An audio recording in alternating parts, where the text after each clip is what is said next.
16ನೆಯ ಅಧ್ಯಾಯ ದೈವಾಸುರ ಸಂಪದ್ವಿಭಾಗ ಯೋಗ.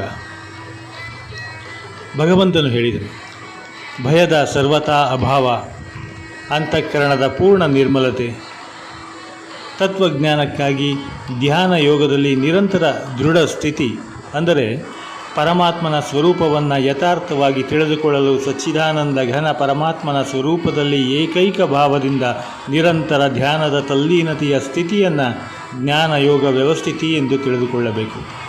ಮತ್ತು ಸಾತ್ವಿಕ ದಾನ, ಇಂದ್ರಿಯಗಳ ದಮನ, ಭಗವಂತನ ದೇವತೆಗಳ ಗುರುಜನರ ಪೂಜೆ, ಅಗ್ನಿಹೋತ್ರಾದಿ ಉತ್ತಮ ಕರ್ಮಗಳ ಆಚರಣೆ, ವೇದಶಾಸ್ತ್ರಗಳ ಪಠಣ ಪಾಠಣ, ಭಗವಂತನ ನಾಮ ಮತ್ತು ಗುಣಗಳ ಕೀರ್ತನೆ, ಸ್ವಧರ್ಮ ಪಾಲನೆಗಾಗಿ ಕಷ್ಟವನ್ನು ಸಹಿಸುವುದು ಹಾಗೂ ಶರೀರ ಇಂದ್ರಿಯಗಳ ಸಹಿತ ಅಂತಃಕರಣದ ಸರಳತೆ, ಮನಸ್ಸು ಮಾತು ಶರೀರದಿಂದ ಯಾರಿಗೂ ಯಾವ ರೀತಿಯಲ್ಲೂ ಕಷ್ಟ ಕೊಡದಿರುವುದು, ಯಥಾರ್ಥ ಹಾಗೂ ಪ್ರಿಯವಾಗಿ ಮಾತನಾಡುವುದು, ತನಗೆ ಅಪಕಾರ ಮಾಡಿದವರ ಮೇಲೆ ಸಿಟ್ಟಾಗದಿರುವುದು, ಕರ್ಮಗಳಲ್ಲಿ ಕರ್ತೃತ್ವದ ಅಭಿಮಾನ ತ್ಯಾಗ, ಅಂತಃಕರಣದಲ್ಲಿ ಚಂಚಲತೆ ಇಲ್ಲದಿರುವುದು, ಯಾರನ್ನೂ ನಿಂದಿಸದಿರುವುದು, ಎಲ್ಲ ಪ್ರಾಣಿಗಳಲ್ಲಿ ಕಾರಣರಹಿತ ದಯೆ, ಇಂದ್ರಿಯಗಳು ವಿಷಯಗಳೊಡನೆ ಸಂಯೋಗವಾದರೂ ಅದರಲ್ಲಿ ಆಸಕ್ತರಾಗದಿರುವುದು, ಕೋಮಲತೆ, ಲೋಕ ಮತ್ತು ಶಾಸ್ತ್ರಕ್ಕೆ ವಿರುದ್ಧವಾದ ಆಚರಣೆಯಲ್ಲಿ ಲಜ್ಜೆ ಹಾಗೂ ವ್ಯರ್ಥವಾದ ಚೇಷ್ಟೆಯ ಅಭಾವ.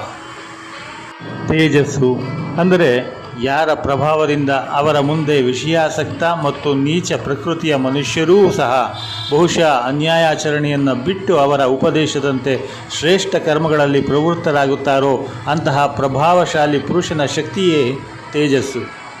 ಕ್ಷಮೆ, ಧೈರ್ಯ, ಬಾಹ್ಯಶುದ್ಧಿ, ಯಾರಲ್ಲಿಯೂ ಶತ್ರುತ್ವ ಇಲ್ಲದಿರುವುದು ಮತ್ತು ತನ್ನಲ್ಲಿ ಹಿರಿತನದ ಅಭಿಮಾನ ಇಲ್ಲದಿರುವಿಕೆ. ಎಲೆ ಅರ್ಜುನ, ಇವೆಲ್ಲ ದೈವಿ ಸಂಪತ್ತನ್ನು ಪಡೆದು ಜನಿಸಿರುವ ಪುರುಷರ ಲಕ್ಷಣಗಳಾಗಿವೆ. ಎಲೆ ಅರ್ಜುನ, ದಂಭ, ಅಹಂಕಾರ, ಅಭಿಮಾನ, ಕ್ರೋಧ, ಕಠೋರತೆ ಮತ್ತು ಅಜ್ಞಾನ ಇವೆಲ್ಲ ಅಸುರಿ ಸಂಪತ್ತನ್ನು ಪಡೆದು ಹುಟ್ಟಿದ ಪುರುಷರ ಲಕ್ಷಣವಾಗಿದೆ. ದೈವಿ ಸಂಪತ್ತು ಮುಕ್ತಿಗಾಗಿ ಮತ್ತು ಅಸುರಿ ಸಂಪತ್ತು ಬಂಧನಕಾರಕವೆಂದು ತಿಳಿಯಲಾಗಿದೆ. ಆದ್ದರಿಂದ ಎಲೆಯ ಅರ್ಜುನ, ನೀನು ಶೋಕ ಪಡಬೇಡ, ಏಕೆಂದರೆ ನೀನು ದೈವಿ ಸಂಪತ್ತನ್ನು ಪಡೆದು ಜನಿಸಿರುವೆ. ಎಲೆಯ ಅರ್ಜುನ, ಈ ಜಗತ್ತಿನಲ್ಲಿ ಮನುಷ್ಯ ಸಮುದಾಯವು ಎರಡೇ ಪ್ರಕಾರಗಳಿಂದ ಇದೆ. ಒಂದು ದೈವಿ ಪ್ರಕೃತಿಯವರು, ಇನ್ನೊಂದು ಅಸುರಿ ಪ್ರಕೃತಿಯವರು. ಅವುಗಳಲ್ಲಿ ದೈವಿ ಪ್ರಕೃತಿಯನ್ನು ವಿಸ್ತಾರವಾಗಿ ಹೇಳಲಾಯಿತು. ಇನ್ನು ನೀನು ಅಸುರಿ ಪ್ರಕೃತಿಯ ಮನುಷ್ಯ ಸಮುದಾಯದ ಕುರಿತು ವಿಸ್ತಾರವಾಗಿ ನನ್ನಿಂದ ಕೇಳು. ಅಸುರಿ ಸ್ವಭಾವದ ಜನರು ಪ್ರವೃತ್ತಿ ಮತ್ತು ನಿವೃತ್ತಿ ಎರಡನ್ನೂ ತಿಳಿಯರು. ಅದಕ್ಕಾಗಿ ಅವರಲ್ಲಿ ಅಂತರ್ಬಾಹ್ಯ ಶುದ್ಧಿಯಾಗಲಿ, ಉತ್ತಮ ಆಚರಣೆಯಾಗಲಿ, ಸತ್ಯ ಭಾಷಣವಾಗಲಿ ಇರುವುದಿಲ್ಲ. ಅಸುರಿ ಸ್ವಭಾವದ ಜನರು ಈ ಜಗತ್ತು ಆಶ್ರಯರಹಿತ, ಸರ್ವತಾ ಅಸತ್ಯ ಮತ್ತು ದೇವರಿಲ್ಲದೆಯೇ ತನ್ನಿಂದನೇ ತಾನೇ ಕೇವಲ ಸ್ತ್ರೀ ಪುರುಷರ ಸಂಯೋಗದಿಂದ ಸೃಷ್ಟಿಯಾಗಿದೆ, ಆದ್ದರಿಂದ ಕಾಮವೇ ಇದರ ಕಾರಣವಾಗಿದೆ, ಇದಲ್ಲದೆ ಬೇರೇನಿದೆ ಎಂದು ಹೇಳುತ್ತಾರೆ. ಇಂತಹ ಮಿಥ್ಯಾ ಜ್ಞಾನವನ್ನು ಅವಲಂಬಿಸಿದ ಮನುಷ್ಯರ ಸ್ವಭಾವವು ನಾಶವಾಗಿ ಹೋಗಿದೆ. ಅವರ ಬುದ್ಧಿ ಮಂದವಾಗಿದೆ. ಎಲ್ಲರಿಗೂ ಅಪಕಾರ ಮಾಡುವ ಕ್ರೂರ ಕರ್ಮಿಗಳಾದ ಇವರು ಕೇವಲ ಜಗತ್ತಿನ ನಾಶಕ್ಕಾಗಿಯೇ ಸಮರ್ಥರಾಗಿರುತ್ತಾರೆ. ದಂಭ, ಮಾನ, ಮದದಿಂದ ಕೂಡಿದ ಮನುಷ್ಯರು ಯಾವ ರೀತಿಯಿಂದಲೂ ಪೂರ್ಣವಾಗದ ಕಾಮನೆಗಳ ಆಶ್ರಯ ಪಡೆದು ಅಜ್ಞಾನದಿಂದ ಮಿಥ್ಯಾ ಸಿದ್ಧಾಂತಗಳನ್ನು ಗ್ರಹಿಸಿಕೊಂಡು ಭ್ರಷ್ಟ ಆಚರಣೆಯನ್ನು ತಮ್ಮದಾಗಿಸಿಕೊಂಡು ಜಗತ್ತಿನಲ್ಲಿ ವ್ಯವಹರಿಸುತ್ತಾರೆ. ಹಾಗೆಯೇ ಅವರು ಆಮರಣಾಂತ ಅಸಂಖ್ಯ ಚಿಂತೆಗಳನ್ನು ಆಶ್ರಯಿಸಿ ವಿಷಯ ಭೋಗಗಳನ್ನು ಭೋಗಿಸಲು ತತ್ಪರರಾಗಿ ಸುಖವೆಂದರೆ ಇಷ್ಟೇ ಎಂದು ತಿಳಿದವರಾಗಿರುತ್ತಾರೆ. ನೂರಾರು ಆಸೆಗಳ ಪಾಶಗಳಿಂದ ಬಂಧಿತರಾದ ಆ ಮನುಷ್ಯರು ಕಾಮ ಕ್ರೋಧ ಪರಾಯಣರಾಗಿ ವಿಷಯ ಭೋಗಗಳಿಂದಾಗಿ ಅನ್ಯಾಯಪೂರ್ವಕ ಧನಾದಿ ಪದಾರ್ಥಗಳನ್ನು ಸಂಗ್ರಹಿಸುವ ಪ್ರಯತ್ನ ಮಾಡುತ್ತಾ ಇರುತ್ತಾರೆ. ನಾನು ಇಂದು ಇದನ್ನು ಗಳಿಸಿದೆ ಹಾಗೂ ಇನ್ನು ಇಂತಹ ಮನೋರಥವನ್ನು ಪೂರ್ಣಗೊಳಿಸುವೆನು, ನನ್ನ ಬಳಿ ಇಷ್ಟು ಧನವಿದೆ ಮತ್ತು ಇನ್ನೂ ಧನ ಸಂಗ್ರಹವಾಗುವುದು ಎಂದು ಅವರು ಯೋಚಿಸುತ್ತಾರೆ. ಈ ಶತ್ರುವನ್ನು ನಾನು ಕೊಂದೆ ಮತ್ತು ಇತರ ಶತ್ರುಗಳನ್ನು ನಾನು ಕೊಲ್ಲುವೆನು. ನಾನೇ ಈಶ್ವರನಾಗಿದ್ದೇನೆ, ಐಶ್ವರ್ಯವನ್ನು ಭೋಗಿಸುವವನಾಗಿದ್ದೇನೆ.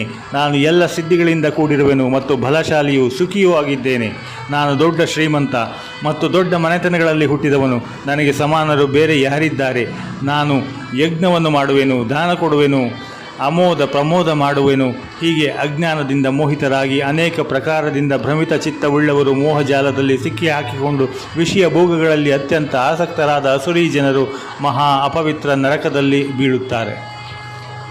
ತಮ್ಮನ್ನೇ ಶ್ರೇಷ್ಠರೆಂದು ತಿಳಿದ ಅಹಂಕಾರಿ ಜನರು ಧನ ಮತ್ತು ಮಾನದ ಮದದಿಂದ ಉನ್ಮತ್ತರಾಗಿ ಕೇವಲ ಹೆಸರಿಗಷ್ಟೇ ಯಜ್ಞಗಳ ಮೂಲಕ ದಂಭದಿಂದ ಶಾಸ್ತ್ರ ವಿಧಿರಹಿತ ಯಜ್ಞ ಮಾಡುತ್ತಾರೆ. ಅವರು ಅಹಂಕಾರ, ಬಲ, ದರ್ಪ, ಕಾಮನೆ ಮತ್ತು ಕ್ರೋಧಾದಿಗಳ ವಶವಾಗಿರುತ್ತಾರೆ. ಹಾಗೆಯೇ ಇತರರನ್ನು ನಿಂದಿಸುವ ಪುರುಷರು ತಮ್ಮ ಮತ್ತು ಬೇರೆಯವರ ಶರೀರದಲ್ಲಿ ಸ್ಥಿತನಾಗಿರುವ ಅಂತರ್ಯಾಮಿಯಾಗಿರುವ ನನ್ನನ್ನು ದ್ವೇಷಿಸುತ್ತಾರೆ. ಆ ದ್ವೇಷಿಸುವ ಪಾಪಿ ಕ್ರೂರ ಕರ್ಮಿಗಳೂ ಆದ ಅಧಮರನ್ನು ನಾನು ಈ ಸಂಸಾರದಲ್ಲಿ ಪದೇ ಪದೇ ಅಸುರೀ ಯೋನಿಗಳಲ್ಲಿ ಹಾಕುತ್ತಾ ಇರುತ್ತೇನೆ. ಎಲೆ ಅರ್ಜುನ, ಆ ಮೂಢರು ನನ್ನನ್ನು ಪಡೆಯದೆ ಜನ್ಮಗಳಲ್ಲಿ ಅಸುರೀ ಯೋನಿಯನ್ನೇ ಪಡೆಯುತ್ತಾರೆ. ಬಳಿಕ ಅದಕ್ಕಿಂತಲೂ ಅತಿ ನೀಚಗತಿಯನ್ನೇ ಹೊಂದುತ್ತಾರೆ. ಅಂದರೆ ಈ ಮಾನವನ ಜನ್ಮವನ್ನು ಪಡೆದ ನನ್ನನ್ನು ನೋಡುವ ಅವಕಾಶ ದೊರಕಿದ್ದಿತು ಇಂತಹ ಸುವರ್ಣಾವಕಾಶವನ್ನು ಹಾಳು ಮಾಡಿಕೊಂಡು ಈ ಅಜ್ಞಾನಿಗಳಾದ ಜನರು ಘೋರವಾದ ದುರ್ಗತಿಯನ್ನು ಪಡೆಯುತ್ತಾರೆ ಎಂದು ಭಗವಂತನು ಪಶ್ಚಾತ್ತಾಪ ಪಟ್ಟುಕೊಳ್ಳುತ್ತಿದ್ದಾನೆ ಎಂಬ ಭಾವವನ್ನು ಇಲ್ಲಿ ಏವ ಎನ್ನುವ ಪದ ಈ ಶ್ಲೋಕದಲ್ಲಿ ತಿಳಿಸುತ್ತದೆ. ಅಂದರೆ ಅವರು ಘೋರವಾದ ನರಕದಲ್ಲಿ ಬೀಳುತ್ತಾರೆ. ಕಾಮ, ಕ್ರೋಧ ಮತ್ತು ಲೋಭ ಇವು 3 ರೀತಿಯ ನರಕದ ಬಾಗಿಲುಗಳು. ಅಂದರೆ ಎಲ್ಲ ಅನರ್ಥಗಳಿಗೂ ಮೂಲ ಕಾರಣ ಮತ್ತು ನರಕ ಪ್ರಾಪ್ತಿಗೆ ದಾರಿ ಮಾಡುತ್ತವೆ. ಆದುದರಿಂದ ಇಲ್ಲಿ ಕಾಮ, ಕ್ರೋಧ ಮತ್ತು ಲೋಭವನ್ನು ನರಕದ ದ್ವಾರವೆಂದು ಹೇಳಿದೆ. ಆತ್ಮನ ನಾಶ ಮಾಡುವ, ಅರ್ಥಾತ್ ಅವನನ್ನು ಅಧೋಗತಿಗೆ ಕೊಂಡೊಯ್ಯುವಂತಹವುಗಳು. ಆದ್ದರಿಂದ ಈ 3ನ್ನೂ ತ್ಯಜಿಸಿ ಬಿಡಬೇಕು. ಎಲೆ ಅರ್ಜುನ, ಈ 3 ನರಕದ ದ್ವಾರಗಳಿಂದ ಮುಕ್ತನಾದ ಪುರುಷನು ತನ್ನ ಶ್ರೇಯಸ್ಸಿಗಾಗಿ ಆಚರಣೆ ಮಾಡುತ್ತಾನೆ. ಆದ್ದರಿಂದ ಅವನು ಪರಮಗತಿಯನ್ನು ಗಳಿಸುತ್ತಾನೆ, ಅರ್ಥಾತ್ ನನ್ನನ್ನೇ ಹೊಂದುತ್ತಾನೆ. ಶಾಸ್ತ್ರ ವಿಧಿಯನ್ನು ಬಿಟ್ಟು ತನ್ನ ಮನಸ್ಸಿಗೆ ಬಂದಂತೆ ಆಚರಣೆ ಮಾಡುವವನು ಸಿದ್ಧಿಯನ್ನು ಪಡೆಯುವುದಿಲ್ಲ, ಪರಮಗತಿಯನ್ನು ಪಡೆಯುವುದಿಲ್ಲ ಹಾಗೂ ಸುಖವನ್ನೂ ಹೊಂದುವುದಿಲ್ಲ. ಆದ್ದರಿಂದ ನಿನಗೆ ಕರ್ತವ್ಯ ಮತ್ತು ಅಕರ್ತವ್ಯದ ವ್ಯವಸ್ಥೆಯಲ್ಲಿ ಶಾಸ್ತ್ರವೇ ಪ್ರಮಾಣವಾಗಿದೆ. ಹೀಗೆ ತಿಳಿದು ನೀನು ಶಾಸ್ತ್ರವಿಧಿಯಿಂದ ನಿಯತ ಕರ್ಮವನ್ನು ಮಾಡಲು ಯೋಗ್ಯವಾಗಿರುವೆ. 17ನೆಯ ಅಧ್ಯಾಯ, ಶ್ರದ್ಧಾತ್ರಯ ವಿಭಾಗ ಯೋಗ. ಅರ್ಜುನನು ಹೇಳಿದನು, ಹೇ ಕೃಷ್ಣ, ಶಾಸ್ತ್ರ ವಿಧಿಯನ್ನು ಬಿಟ್ಟು ಶ್ರದ್ಧೆಯಿಂದ ಕೂಡಿದವರಾಗಿ ದೇವತೆಗಳ ಪೂಜೆ ಮಾಡುವ ಮನುಷ್ಯರ ಸ್ಥಿತಿಯು ಯಾವುದು? ಸಾತ್ವಿಕವೋ, ರಾಜಸವೋ ಅಥವಾ ತಾಮಸವೋ? ಭಗವಂತನು ಹೇಳಿದನು, ಮನುಷ್ಯರ ಶಾಸ್ತ್ರೀಯ ಸಂಸ್ಕಾರ ರಹಿತವಾದ ಕೇವಲ ಸ್ವಭಾವದಿಂದ ಉಂಟಾದ ಶ್ರದ್ಧೆಯು ಸಾತ್ವಿಕ, ರಾಜಸ ಹಾಗೂ ತಾಮಸ, ಹೀಗೆ 3 ವಿಧದ್ದೇ ಆಗಿದೆ. ಅದನ್ನು ನೀನು ನನ್ನಿಂದ ಕೇಳು. ಎಲೆ ಅರ್ಜುನ, ಎಲ್ಲ ಮನುಷ್ಯರ ಶ್ರದ್ಧೆಯು ಅವರವರ ಅಂತಃಕರಣಕ್ಕನುರೂಪವಾಗಿ ಇರುತ್ತದೆ. ಈ ಪುರುಷನು ಶ್ರದ್ಧಾಮಯನಾಗಿದ್ದಾನೆ. ಆದ್ದರಿಂದ ಯಾವ ಮನುಷ್ಯನು ಎಂತಹ ಶ್ರದ್ಧೆಯುಳ್ಳವನೋ ಅವನು ಅದೇ ಆಗಿದ್ದಾನೆ. ಅರ್ಥಾತ್ ಆ ಶ್ರದ್ಧೆಗನುಸಾರವೇ ಅವನ ಸ್ವರೂಪ ಇರುತ್ತದೆ. ಸಾತ್ವಿಕ ಜನರು ದೇವತೆಗಳನ್ನು ಪೂಜಿಸುತ್ತಾರೆ, ರಾಜಸ ಜನರು ಯಕ್ಷ ರಾಕ್ಷಸರನ್ನು, ಹಾಗೆಯೇ ತಾಮಸ ಜನರು ಪ್ರೇತ ಮತ್ತು ಭೂತಗಣಗಳನ್ನು ಪೂಜಿಸುತ್ತಾರೆ.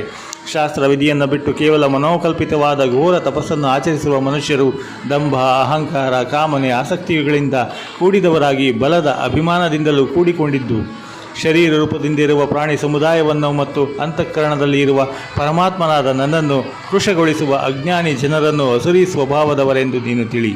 ಭೋಜನವು ಎಲ್ಲರಿಗೆ ತಮ್ಮ ತಮ್ಮ ಪ್ರಕೃತಿಗೆ ಅನುಗುಣವಾಗಿ 3 ವಿಧವಾಗಿ ಪ್ರಿಯವಾಗಿರುತ್ತದೆ. ಹಾಗೆಯೇ ಯಜ್ಞ, ತಪಸ್ಸು ಮತ್ತು ದಾನವೂ ಕೂಡ 3 ಪ್ರಕಾರದಿಂದ ಇರುತ್ತದೆ. ಅವುಗಳ ಈ ಬೇರೆ ಬೇರೆ ಭೇದಗಳನ್ನು ನೀನು ನನ್ನಿಂದ ಕೇಳು. ಆಯಸ್ಸು, ಬುದ್ಧಿ, ಬಲ, ಆರೋಗ್ಯ, ಸುಖ ಮತ್ತು ಪ್ರೀತಿಯನ್ನು ಹೆಚ್ಚಿಸುವ ರಸಯುಕ್ತ, ಸ್ನೇಹಯುಕ್ತ, ಸ್ನಿಗ್ಧ, ಸ್ಥಿರವಾಗಿರುವ ಹಾಗೂ ಸ್ವಭಾವದಿಂದಲೇ ಮನಸ್ಸಿಗೆ ಪ್ರಿಯವಾದ ಭೋಜನ ಪದಾರ್ಥಗಳು ಸಾತ್ವಿಕ ಪುರುಷನಿಗೆ ಪ್ರಿಯವಾಗಿರುತ್ತದೆ. ಕಹಿ, ಹುಳಿ, ಹೆಚ್ಚು ಉಪ್ಪಿನಿಂದ ಕೂಡಿದ, ಹೆಚ್ಚು ಬಿಸಿ, ಹೆಚ್ಚು ಖಾರ ಹೊಂದಿರುವ, ಹುರಿದಿರುವ, ಉರಿಯನ್ನುಂಟು ಮಾಡುವ, ದುಃಖ, ಚಿಂತೆ ಹಾಗೂ ರೋಗಗಳನ್ನುಂಟು ಮಾಡುವ ಭೋಜನ ಪದಾರ್ಥಗಳು ರಾಜಸ ಜನರಿಗೆ ಪ್ರಿಯವಾಗಿರುತ್ತದೆ. ಅರ್ಧ ಬೆಂದಿರುವ, ರಸರಹಿತವಾದ, ದುರ್ಗಂಧಯುಕ್ತವಾದ, ಹಳಸಿದ, ಎಂಜಲಾದ ಹಾಗೂ ಅಪವಿತ್ರವೂ ಆದ ಭೋಜನವು ತಾಮಸ ಜನರಿಗೆ ಪ್ರಿಯವಾಗಿರುತ್ತದೆ. ಶಾಸ್ತ್ರವಿಧಿಯು ನೇಮಿಸಿದ ಯಜ್ಞ ಮಾಡುವುದು ಕರ್ತವ್ಯವಾಗಿದೆ ಎಂದು ಮನಸ್ಸಿನಲ್ಲಿ ನಿಶ್ಚಯಿಸಿ ಫಲೇಚ್ಛೆಯನ್ನು ಬಯಸದೆ ಮಾಡುವ ಯಜ್ಞವು ಸಾತ್ವಿಕವಾಗಿದೆ. ಆದರೆ ಎಲೆ ಅರ್ಜುನ, ಕೇವಲ ತೋರಿಕೆಗಾಗಿ ಅಥವಾ ಫಲವನ್ನೇ ದೃಷ್ಟಿಯಲ್ಲಿಟ್ಟುಕೊಂಡು ಮಾಡುವ ಯಜ್ಞವನ್ನು ನೀನು ರಾಜಸವೆಂದು ತಿಳಿ. ಶಾಸ್ತ್ರ ವಿಧಿಯನ್ನು ಬಿಟ್ಟು ಅನ್ನದಾನವಿಲ್ಲದೆ, ಮಂತ್ರಗಳಿಲ್ಲದೆ, ದಕ್ಷಿಣೆ ಕೊಡದೆ ಅಶ್ರದ್ಧೆಯಿಂದ ಮಾಡುವ ಯಜ್ಞವನ್ನು ತಾಮಸ ಯಜ್ಞವೆಂದು ಕರೆಯುತ್ತಾರೆ. ದೇವತೆಗಳ, ಬ್ರಾಹ್ಮಣರ, ಗುರುಗಳ ಮತ್ತು ಜ್ಞಾನಿಗಳ ಪೂಜೆ ಮಾಡುವುದು ಪವಿತ್ರತೆ, ಸರಳತೆ, ಬ್ರಹ್ಮಚರ್ಯ, ಅಹಿಂಸೆ ಇವು ಶಾರೀರಿಕ ತಪಸ್ಸು ಎಂದು ಹೇಳಲಾಗುತ್ತದೆ. ಉದ್ವೇಗಗೊಳಿಸದ, ಪ್ರಿಯವಾದ, ಹಿತಕರವಾದ ಮತ್ತು ಯಥಾರ್ಥವಾದ ಮಾತು, ಹಾಗೆಯೇ ವೇದಶಾಸ್ತ್ರಗಳ ಅಧ್ಯಯನ, ಪರಮೇಶ್ವರನ ನಾಮ ಜಪದ ಅಭ್ಯಾಸ ಇವನ್ನು ವಾಣಿಯ ತಪಸ್ಸೆಂದು ಹೇಳಲಾಗುತ್ತದೆ. ಮನಸ್ಸಿನ ಪ್ರಸನ್ನತೆ, ಶಾಂತಭಾವ, ಭಗವಚ್ಚಿಂತನದ ಸ್ವಭಾವ, ಮನಸ್ಸಿನ ನಿಗ್ರಹ, ಅಂತಃಕರಣದ ಭಾವಗಳ ಪೂರ್ಣ ಪವಿತ್ರತೆ ಇವು ಮನಸ್ಸಿನ ತಪಸ್ಸೆಂದು ಹೇಳಲಾಗುತ್ತದೆ. ಫಲದ ಇಚ್ಛೆ ಇಲ್ಲದ ಯೋಗಿ ಪುರುಷರು ಅತ್ಯಂತ ಶ್ರದ್ಧೆಯಿಂದ ಮಾಡುವ ಹಿಂದೆ ಹೇಳಿದ 3 ಪ್ರಕಾರದ ಕಾಯ ವಾಚ ಮಾನಸಿಕ ತಪಸ್ಸನ್ನು ಸಾತ್ವಿಕವೆಂದು ಹೇಳುತ್ತಾರೆ.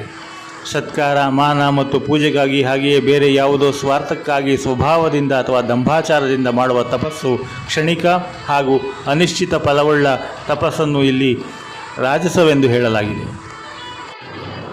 ಮೂರ್ಖತೆಯಿಂದ, ಹಠದಿಂದ ಮನಸ್ಸು, ವಾಣಿ, ಶರೀರಕ್ಕೆ ಕಷ್ಟ ಕೊಟ್ಟು ಅಥವಾ ಇತರರಿಗೆ ಅನಿಷ್ಟ ಮಾಡುವುದಕ್ಕಾಗಿ ಮಾಡಲಾದ ತಪಸ್ಸನ್ನು ತಾಮಸವೆಂದು ಹೇಳಲಾಗಿದೆ.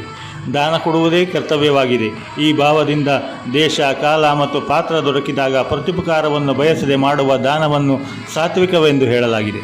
ಆದರೆ ಕ್ಲೇಶಪೂರ್ವಕ ಪ್ರತ್ಯುಪಕಾರದ ಇಚ್ಛೆಯಿಂದ ಅಥವಾ ಫಲವನ್ನು ದೃಷ್ಟಿಯಲ್ಲಿಟ್ಟುಕೊಂಡು ಕೊಡಲಾಗುವ ದಾನವನ್ನು ರಾಜಸ ಎಂದು ಹೇಳಲಾಗಿದೆ. ಸತ್ಕಾರವಿಲ್ಲದ ಅಥವಾ ತಿರಸ್ಕಾರದಿಂದ ಅಯೋಗ್ಯ ದೇಶಕಾಲಗಳಲ್ಲಿ ಮತ್ತು ಕುಪಾತ್ರನಿಗೆ ಕೊಡಲಾಗುವ ದಾನವನ್ನು ತಾಮಸವೆಂದು ಹೇಳಲಾಗಿದೆ. ಓಂ ತತ್ ಸತ್ ಹೀಗೆ 3 ಪ್ರಕಾರದ ಹೆಸರುಗಳು ಓರ್ವ ಸಚ್ಚಿದಾನಂದ ಬ್ರಹ್ಮನದ್ದೇ ಆಗಿದೆ. ಅವುಗಳಿಂದಲೇ ಸೃಷ್ಟಿಯ ಆದಿಯಲ್ಲಿ ಬ್ರಾಹ್ಮಣ, ವೇದ ಹಾಗೂ ಯಜ್ಞಾದಿಗಳು ರಚಿತವಾಗಿದೆ. ಆದ್ದರಿಂದ ವೇದ ಮಂತ್ರಗಳನ್ನು ಉಚ್ಚರಿಸುವ ಶ್ರೇಷ್ಠ ಪುರುಷರ ಶಾಸ್ತ್ರಗಳು ಹೇಳಿದ ಯಜ್ಞ, ದಾನ ಮತ್ತು ತಪೋರೂಪಿ ಕ್ರಿಯೆಗಳನ್ನು ಯಾವಾಗಲೂ ಓಂ ಎಂಬ ಪರಮಾತ್ಮನ ನಾಮವನ್ನು ಉಚ್ಚರಿಸಿಯೇ ಪ್ರಾರಂಭವಾಗುತ್ತದೆ.